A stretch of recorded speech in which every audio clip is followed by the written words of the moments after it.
छत्तीसगढ़ सरकार के कार्यकाल का दूसरा बजट सोमवार को पेश हुआ। राज्य का बजट 1,60,000 करोड़ का रहा। इस बजट की खास बात ये रही कि वित्त मंत्री ने पहली बार अपने हाथों से 100 पन्नों का हस्तलिखित बजट सदन में पेश किया। वित्त मंत्री ओपी चौधरी ने बजट भाषण में रायगढ़ समेत सभी जिलों के लिए कई बड़ी घोषणाएं की। वित्त मंत्री ने आम लोगों को राहत देते हुए पेट्रोल की कीमतों में कटौती करने का फैसला किया। इसके साथ ही उन्होंने महतारी वंदन योजना के लिए पिछले साल के बजट की अपेक्षा इस बार 5,500 करोड़ रुपए का प्रावधान किया है।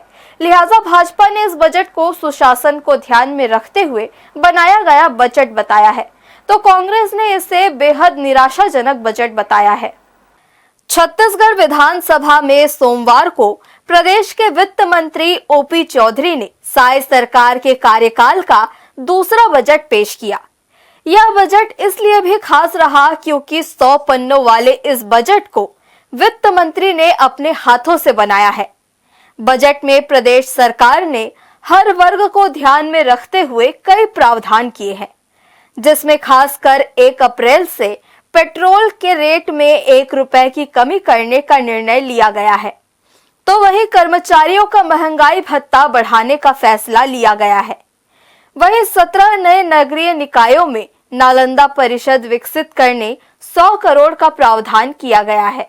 वहीं महतारी वंदन योजना के लिए 5,000 करोड़ से अधिक का प्रावधान भी रखा गया है।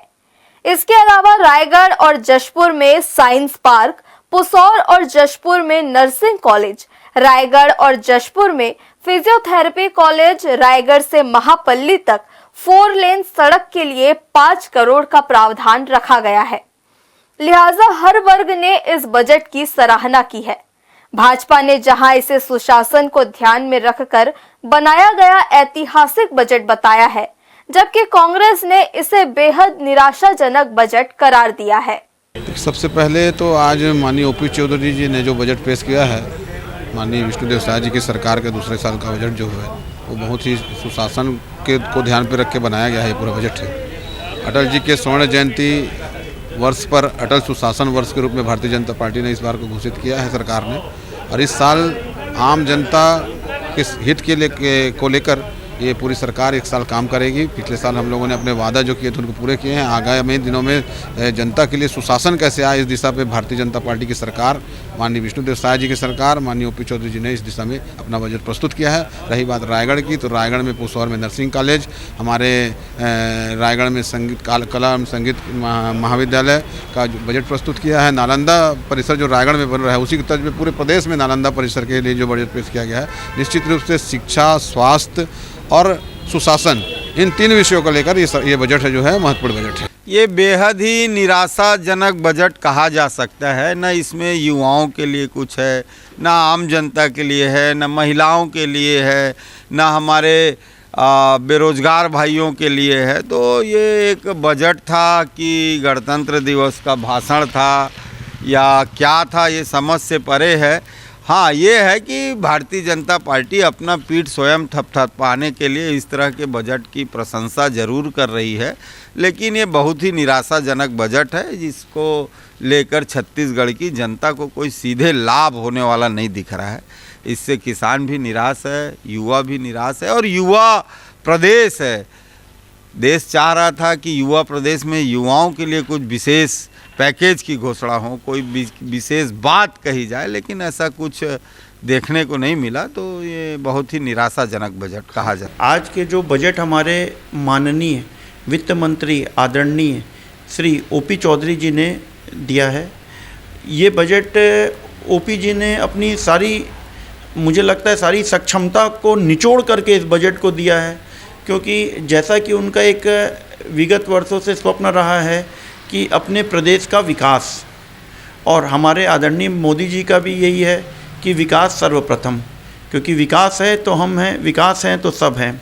आज के बजट को उनने मुख्य रूप से एक शब्दावली में पेश किया है, जिसका नाम रखा है उन्होंने गति। गति एक थीम है, गति थीम पर आधारित है।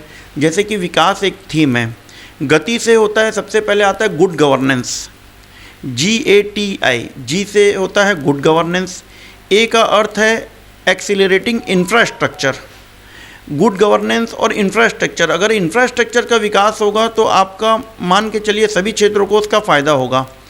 टी का अर्थ आता है टेक्नोलॉजी। आप गुड गवर्नेंस और इंफ्रास्ट्रक्चर को मूल रूप देने के लिए आपको टेक्नोलॉजी की आवश्यकता है। और आई का अर्थ आता है इंडस्ट्रियल ग्रोथ। इंडस्ट्रियल ग्रोथ को उन्होंने इसलिए इसमें ऐड किया क्योंकि इंडस्ट्रियल ग्रोथ से कहीं ना कहीं एक रोज़गार के अवसर विकसित होते हैं। अब गति जो उन्होंने थीम लेकर के इस विकास के बजट को लाया, तो आप देखेंगे कि उन्होंने सबसे पहले तो इसको गति देने के लिए पेट्रोल की कीमतों में 1 रुपये प्रति लीटर सस्ता करने का हमको आश्वासन दिया है बजट में। आज जो बजट पेश हुआ है ये तो हमारे लिए गौरव का पल भी है कि माननीय वित्त मंत्री जी जो हमारे रायगढ़ जिले की विधायक हैं, उनके द्वारा हस्तलिखित जो किया गया, हम लोग पहली बार ये ऐसा सुने और बहुत अच्छा लगा। लेकिन एक कर्मचारी के रूप में हम लोग खुश तो हैं कि हमारा डीए बढ़ा है, लेकिन केंद्र के समान डीए बढ़ता, एरियर्स मिलता तो ज़्यादा प्रसन्नता होती। तो माननीय मंत्री महोदय से यही अपेक्षा है कि जो हमारे एरियर्स की राशि है उसको अविलंब आदेश जारी करवा दें तो मेहरबानी होगी रायगढ़ जिले के और पूरे प्रदेश के कर्मचारियों के लिए। इस बजट में सरकार ने कई नई घोषणाएं और प्रावधान भी किए हैं। इनमें ग्राम पंचायतों में यूपीआई पेमेंट व्यवस्था के लिए 5 करोड़ का प्रावधान, ग्रामीण पीएम आवास योजना के लिए 8,500 करोड़ का वित्तीय प्रावधान, पीएम आवास नियम के सरलीकरण, मुख्यमंत्री कौशल विकास योजना के तहत 26 करोड़ का प्रावधान, प्रदेश के सुदूर अंचल में मुख्यमंत्री मोबाइल टावर योजना, नगर निगम क्षेत्र सुनियोजित विकास के लिए मुख्यमंत्री नगरोत्थान योजना के लिए 500 करोड़ का वित्तीय प्रावधान, छत्तीसगढ़ का अटल निर्वाण वर्ष बनाने का निर्णय लिया गया है। हर्ष न्यूज के लिए श्याम देवकर के साथ संतोष मेहर की रिपोर्ट।